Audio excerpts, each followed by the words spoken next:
great. We're going to hear from another pilot now, and it is my pleasure to introduce Commander John Rossi. Commander Rossi is a WP-3D Orion Hurricane Hunter and a WP-3D King Air instructor pilot, currently assigned as the executive officer with us at the Aviation Weather Center, which we love having the pilot's perspective in the pilot brain as well. During his 6 years flying hurricane missions, he has flown through 41 named storms, including 19 hurricanes, 22 tropical storms, and has logged 158 firewall passes. In 2021, he also achieved qualification as a King Air instructor pilot, and as an XO, as an executive officer at AWC, Commander Rossi manages our quality management system as a lead auditor for our internal and external audits. That's a whole other topic we could probably talk about entirely, but we are ISO 9001 certified at Aviation Weather Center to ensure quality. Anyway, Commander Rossi is going to talk about operational turbulence. Like Jennifer said, I am Commander John Rossi. I am a commander in the NOAA Corp. I don't know if anybody in the group knows what that is, but the NOAA Corp is a small group of uniformed officers. We are part of the Department of Commerce. We are our own entity, not part of the Navy or the Air Force or the Coast Guard or anything. There are 7 uniformed services. 5 of those are the DoD services that we're all used to hearing about. The NOAA Corp is the smallest. There's only about 330 of us, 45 of which are aviators. Our job is to essentially take scientific parties that work for the bigger NOAA out to the areas of the globe that they need to get to do their science. So we have a small fleet of ships, varies around 10, usually plus or minus, depending on where we are with acquisitions. And we also have 9 aircraft. So my background is kind of listed out there. I started with NOAA back in 2008. My first assignment was on an oceanographic research vessel with NOAA. I spent just under about 2 years on that ship, and some of the things we did were to manage and service the TAL buoy array and also weather buoys in the Southeast Pacific. So I got the opportunity to go through the Panama Canal, cross the Atlantic a couple times. I went through the Straits of Magellan. It was awesome, a lot of fun. 2010, while I was on the ship, I applied to the aviation program and thankfully got accepted. And so 2010, I started flying airplanes for NOAA, and I've been doing that ever since. So I started in a small plane, Strike Commander, moved up to the Twin Otter. Shortly thereafter, flew that for about 5 years. Then I got the opportunity to go fly with the Navy for a couple of years to train and build time in their P3 Charlies, which the Navy has used for a long time now. They're actually phasing those out. After I spent 2 years with them, I came back to NOAA and started flying their P3. It's a WP-3D because it's modified slightly for weather reconnaissance. It's not any different in structure than the other Navy P3s. The only structural difference is that we have a lower fuselage radar, and it looks really cool. It's also very helpful for the work we do. I also fly a King Air 350. I instruct a little bit in that as well.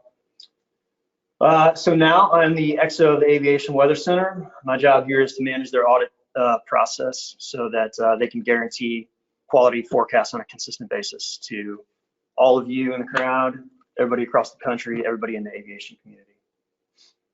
All right, so how did I get into this? My interest in aviation came from learning about Han Solo, Maverick. I read a lot of good books about it. I would highly recommend Fate is the Hunter if anybody has ever read that. If you haven't, it's a lot of fun. So my interest developed in aviation at a young age, and tried studying business in college initially. I didn't like that at all, so I started to pursue aviation. I went to St. Louis University, Parks College of Aviation and Engineering, long-standing school. So I studied aviation science and got all my tickets. So I graduated with a degree in aviation science and a commercial multi-engine instrument with the single engine add-on. and a degree heavily weighted toward the sciences. So while I was there, I learned about NOAA, researched it, pursued it, and it took a little while because it's a small organization. They only have a couple boards a year to let people in as officers. So it took a while to get in. Finally, I got there, and the career path was kind of just as I laid out. All right, so when I started flying for NOAA, this is what our hangar looks like now. It's comprised of 4 -6 Twin Otters. We have 2 Super King Airs. We just got the second one recently. Awesome planes to fly. We're getting ready to get a third here soon. We have 2 P3s and 1 Gulfstream. So the first 2 aircraft, the Twin Otter and the King Airs, I won't say we do all low altitude work. We do some high altitude, but primarily coastal mapping, high resolution imagery of the coastlines. The Otters are the workhorse of the fleet. They do a lot of marine mammal surveys. They're also involved with the coastal mapping stuff as well. And then the heavies, the P3s and the Gulfstream, are entirely involved with hurricane research, as well as some off-season projects that also deal with storms primarily. The P3s fly at 10,000 feet, right through the storms themselves. We don't go up above them and then drop down. We punch right through. The G4, however, high altitude aircraft, starts high, stays high the whole time. And they are looking mostly at storm track forecasts. The P3 looks mostly at storm intensity because we're inside the storm itself, collecting data the whole time. All right, so break this into 2 sections. I'll talk first about the King Air and save what I think is the best for last, hurricane research. So the King Air, there it is. I'm sure you guys have seen a lot of King Airs. Versatile twin engine, turboprop aircraft. We have ER tanks. So that basically means instead of areas for luggage in the engine nacelles, we have extra fuel that we can carry. So we can fly 7-8 hours in that aircraft, which would not be very comfortable, but we can. Here are the projects we've done. Most of the work I've done in the King Air and in the Twin Otter is snow survey. It's basically managing water resources across the country, tracking it primarily, and the purpose is so that river forecast centers can use the data to identify areas of higher risk for flooding at the end of the winter seasons and provide accurate forecasts, tell the people that they need to get out in case there's flooding, or to start the sandbag process to protect their homes. The work started along the Red River, the border between Minnesota and the Dakotas. The Red River flows north in that area. Terrain is very flat. So when it does flood there, and it does in some way, shape, or form every single year, the water has essentially nowhere to go. So we help them track that. So this is what it looks like. They have a database that is, at the time that I was doing it, starting about 10 years ago, started about 2,500 flight lines across the northern half of the country and southern Canada, kind of in between the Rockies and as far northeast as, the far reaches of Maine. And so these are what those flight lines look like. They're roughly 10 miles long. We operate a gamma radiation detector in the back of the aircraft. We used to do it ourselves, but with the more advanced avionics in the King Air, we have a sensor operator now that helps us do that. There's also not a lot of room in the flight station itself to operate Bluetooth keyboards and have screens everywhere we need them to see where we're going. So using a gamma radiation detector, if we fly a 10 nautical mile flight line at 500 feet AGL, we get an average value that is about 2 square miles wide. So if you have enough of those lines across a state, you can get a good general picture of not necessarily snowpack, but how much water is in the snowpack. And you do that by knowing gamma radiation values. We look at that radioisotopes that's producing the gamma radiation. So they can measure, not me, the scientists, can measure the difference in pre-snow values versus post-snow values and come up with water quantities in the soil. So they develop these maps that track that, help you visualize it. So RFCs can use that to know where those high risk areas actually are. So in order for us to do that, we have to do the low altitude flights, 500 feet along those flight lines. In the northern Midwest, it's a lot of fun. They usually place them right next to roads or streams, so that we have a visual reference that we can look out the window and fly along. We also have a screen mounted up in the flight station with moving maps so that we can track the position of the aircraft, where it is on the line. And from a pilot perspective, it's awesome. It's a lot of fun. Mines in mountainous areas out in the Rockies or up in the Northeast are curvy. So we have to work down low in mountains. So like Mark was talking about, we encounter turbulence all the time. Chelsea brought up a great point. I think she left the room, but she mentioned risk assessments. So risk assessments are key, required for the work we do, because that's how we can operate at lower altitudes and, you know, minimize the effects, essentially ensure safety. You know, we're constantly looking for ways to reduce the risk involved to a manageable level. And we do that by implementing controls. So how do we do that? Here's an example right here. So in non-mountainous areas, we look at weather reports and forecasts. And if surface winds are forecast to be roughly 25 knots, that's when we start saying, hey, you probably shouldn't go. However, if it increases to 30 knots, we used to make that a shall. So shoulds, shalls, I know you guys have probably heard those conversations. Should means you have the option to do it. It's recommended to kind of not do it. However, if it's a shall, that means that's a hard line right there, not allowed. So you can see the difference in non-mountainous versus mountainous terrain. And I included this graphic here, which you have probably all seen many times before, but you know, what we want is to operate at moderate and below. It's possible for us to do that. However, if you experience moderate turbulence over the course of a 3-4 hour flight, it's exhausting. You know, if you have passengers in back, it's a whole nother ballgame. I mean, for all the pilots in the air, if you're on an IFR flight, you check in at altitude, you're listening to all the heavies out there. What do they do when they check in? They say, KC Center, Delta 5711, flight level 350, smooth, right? They want to know where that smooth air is, because if they take any hits in the back to the passengers, it's uncomfortable. They get feedback. They don't like it. You know, less people fly Delta in that case.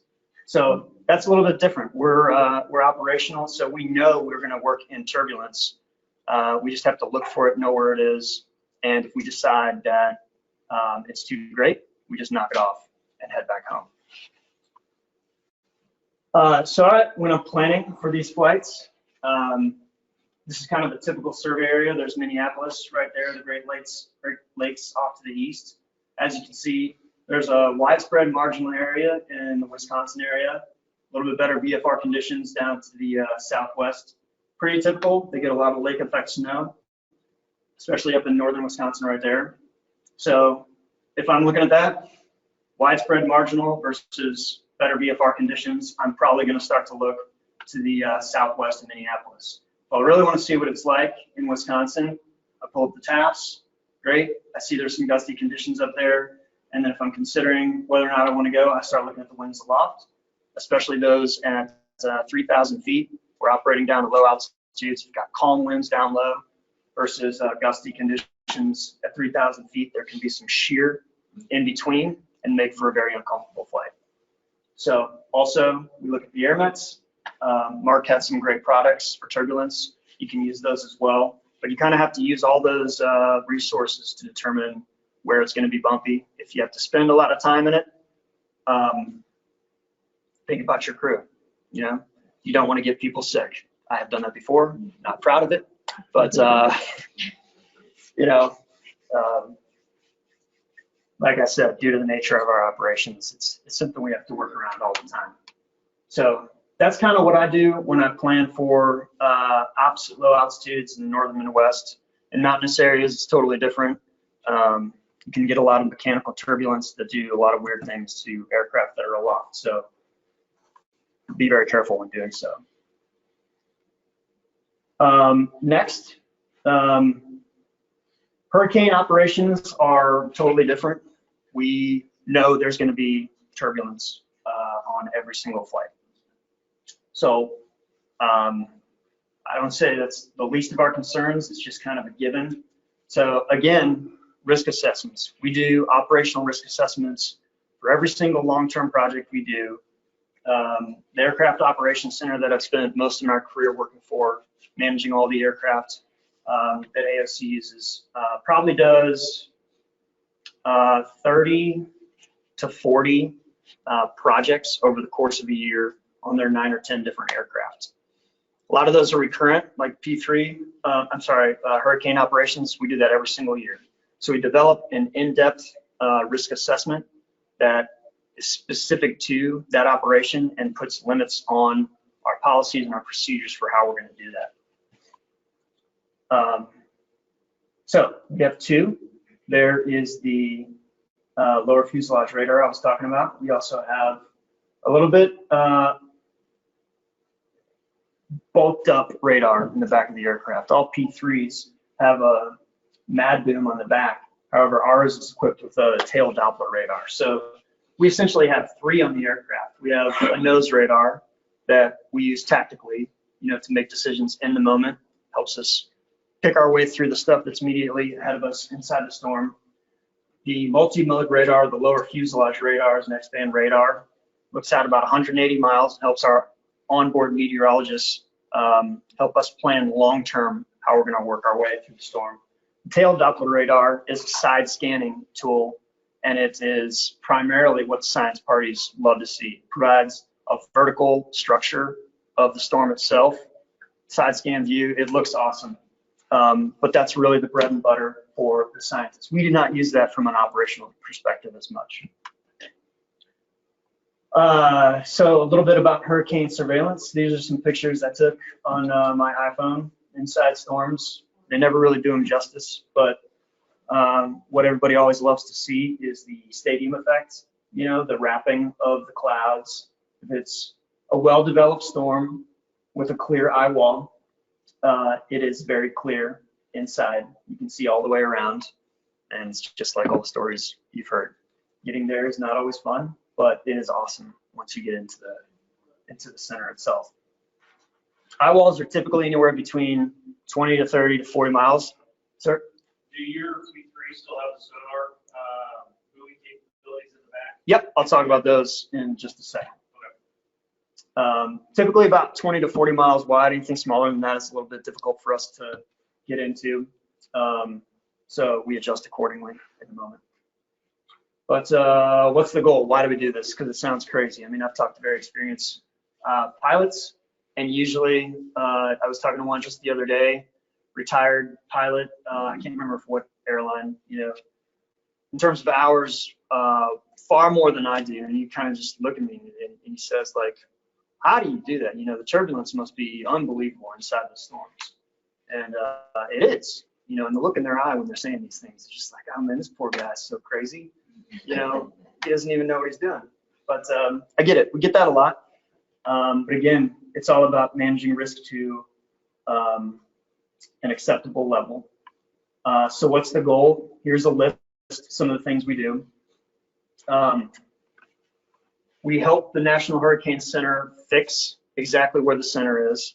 So those are those pinpoints you see on weather forecasts. If anybody tracks the weather, whenever a hurricane is about to hit Florida or the Gulf or anywhere there, those fixes that we take help them track its progression and fine tune that track forecast. They've actually been doing very well with respect to those lately. Storm surge forecasts. We have an instrument mounted on the bottom of the aircraft, a step frequency microwave radiometer. We call it the Smurf. That's what I prefer to call it. It measures over ocean wind speeds and rain rate. That is helpful to determine what those storm surges are going to look like. We also help them with storm structure and intensity using the dropsondes. We can drop those internally. We can drop them externally. We prefer internally, so we don't have to adjust the pressurization inside the aircraft. But those instruments fall from the aircraft and they track temperature, pressure, humidity, wind direction, and speed all the way down. So they send that data back to the aircraft. We have a data center on the aircraft, Wi-Fi equipped, and we send those out on an hourly basis. So all that data is real time. They can update the forecast, not instantaneously, but while we're in the storm. Our flights are typically about 8 hours long. And we do 2 a day. We try and run 24-hour operations. We have both P3s operating at one time. One crew will fly one. We coordinate flight times with satellite overpasses so they can cross-check that data. Hopefully we don't have to do this forever and they can do it all by satellites. We're not quite there yet. So we stick to that 8-hour bubble so that we can manage crew rest. We can manage that rotation, and we don't want to infringe upon the other crew's ability to get into the storm and keep everything moving, essentially. So, what does that look like? I think this video is going to work it out. This is our homepage. If you guys ever want to check it out, just Google the NOAA Corp Hurricane Hunters. No sound to this, but this is what a typical mission flight looks like. This pattern you're seeing is what we call a figure 4. That is the P3.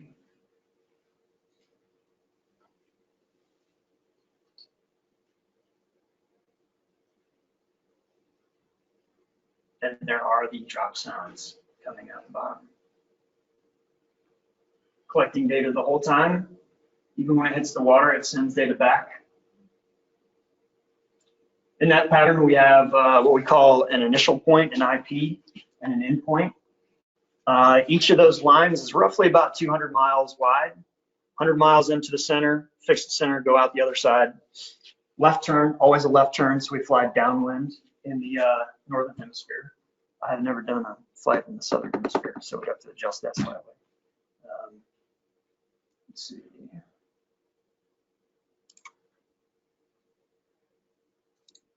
But we always want to fly downwind. It'd be far too difficult to try and fly upwind to get to the next point.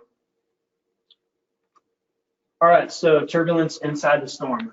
I'm glad you can read this, but reaction inside the aircraft, occupants feel definite strains against seatbelts or shoulder straps. Unsecured objects are dislodged. Food service and walking are difficult. That's moderate right there. Severe is occupants are forced violently against seatbelts or shoulder straps. Unsecured objects are tossed about. Food service and walking are impossible. So realistically speaking, we probably operate on the threshold in between moderate and severe. We have moments of severe, but mostly feel moderate inside hurricane eye walls. What's it like? I get that question a lot. In the flight station, honestly, it's like wrestling a 600-pound gorilla. The guy in the left seat, pilot flying the controls, is just on the hands on the control yoke, and our job is to maintain a level attitude the whole time. We'll basically try and fly a straight line, no more than 5 degrees of bank, along our intended flight track, and we target an airspeed. We use our flight engineer who sits in the middle. He's got his hands on the power levers the whole time, and usually the person in charge, the aircraft commander, is in the right seat, backing both of us up, watching us, also hands on the controls, there in case the new guy, the pilot flying, needs help, basically. And he or she is also talking the whole time, because things happen so quickly in the flight station when you're operating in that kind of turbulence that,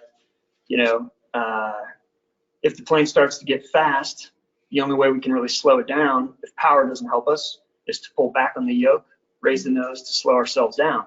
Well, I've seen guys misread the instruments and accidentally push down. That's not what you want. So the guy in the right seat is supposed to catch that, talk the guy back to where he needs to be, and raise the nose and start slowing us down.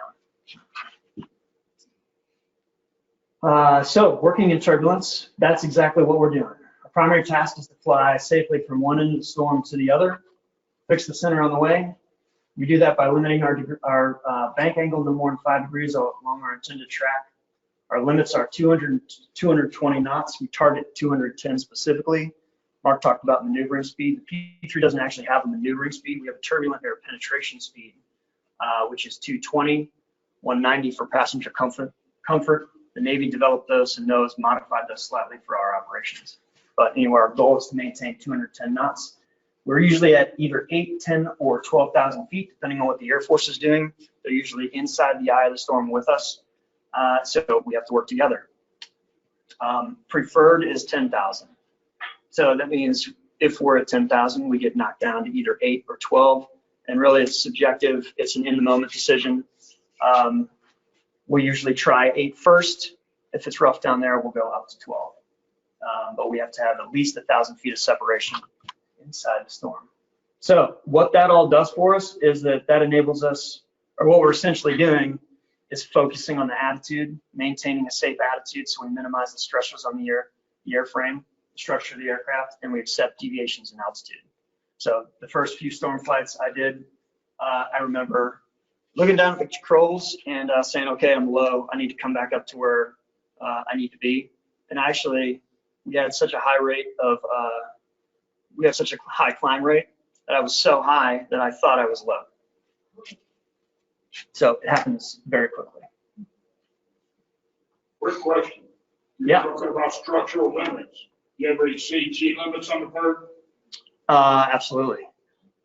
I don't know this off the top of my head, but you might be asking about like G limits. Yeah, we do. +3 and -2. -2 would be not fun at all. But we have G meters centrally located in the aircraft, and we have one up in the flight station. So here is what it looks like to fly through.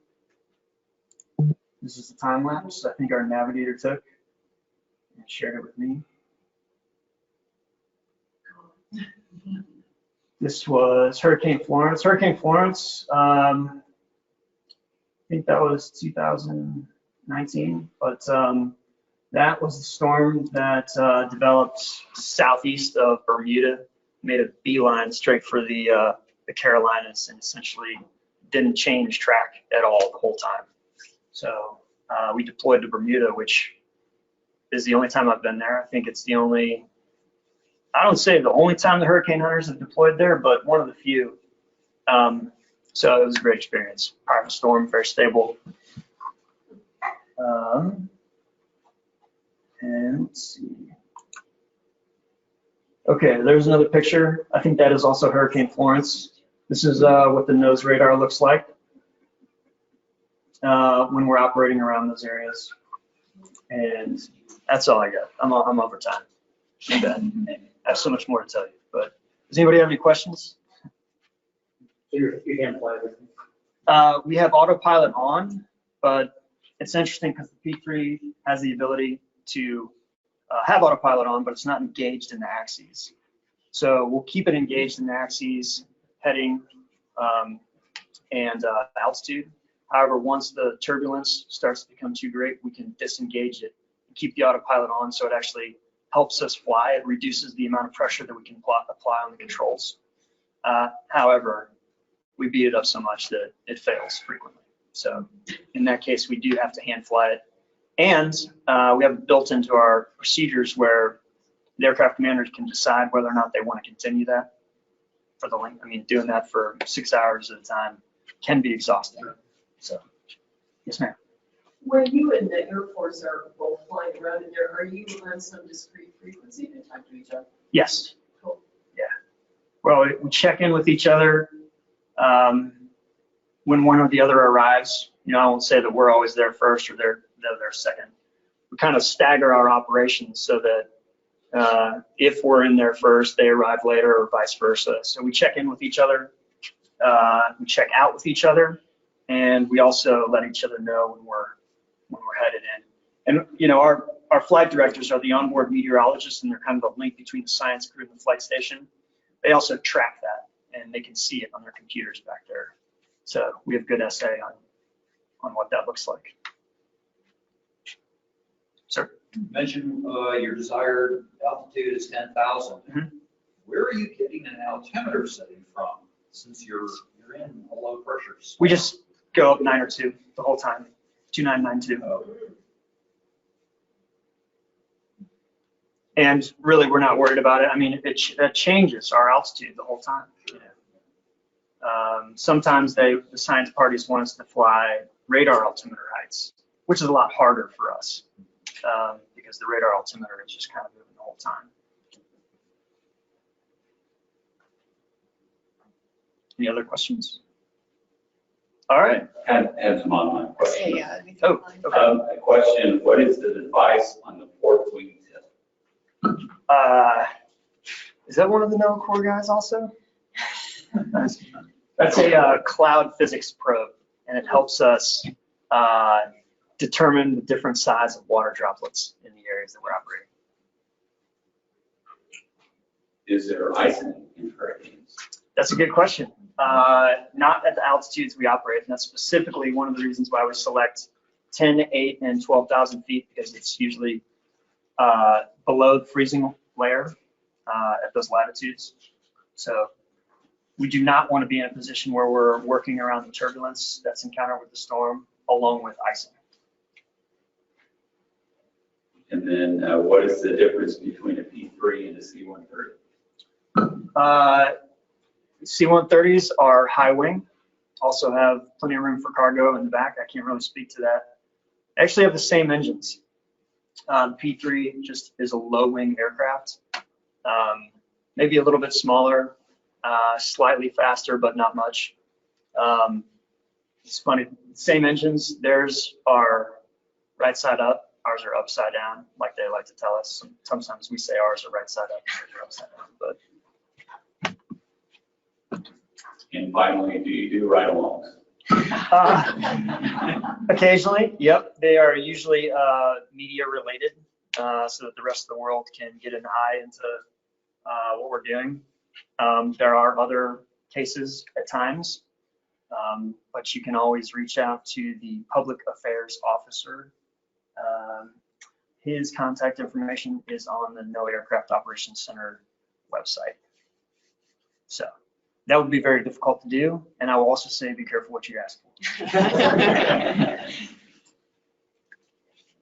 And how about one more? Yeah. Embedded thunderstorm cells, do you try to deviate around those or just go for it? No, we do, absolutely. That's what we use, combination of the lower fuselage radar and the nose radar to do. So we have a mission plan that we start off with that involves that figure 4 that I presented earlier. So that's generally what we want to do.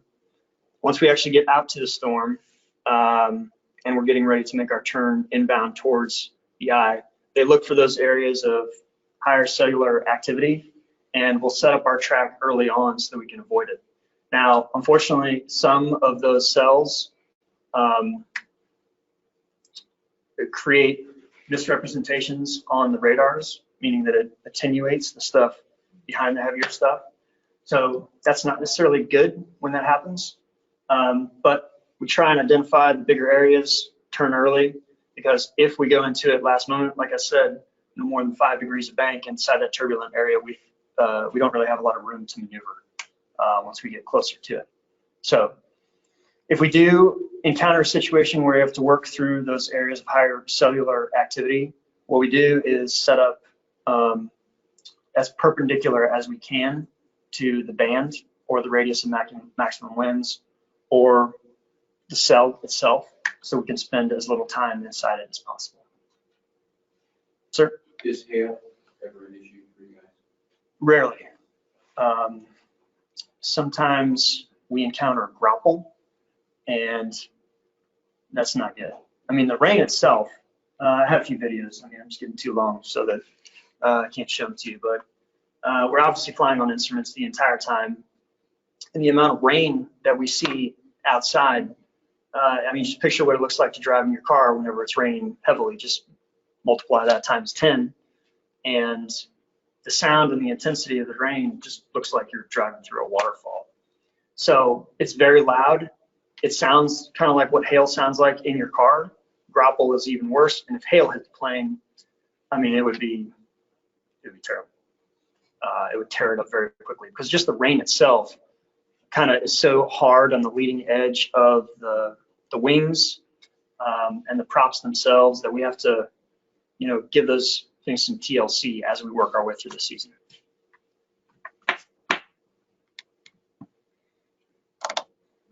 All right. Well, thank you all.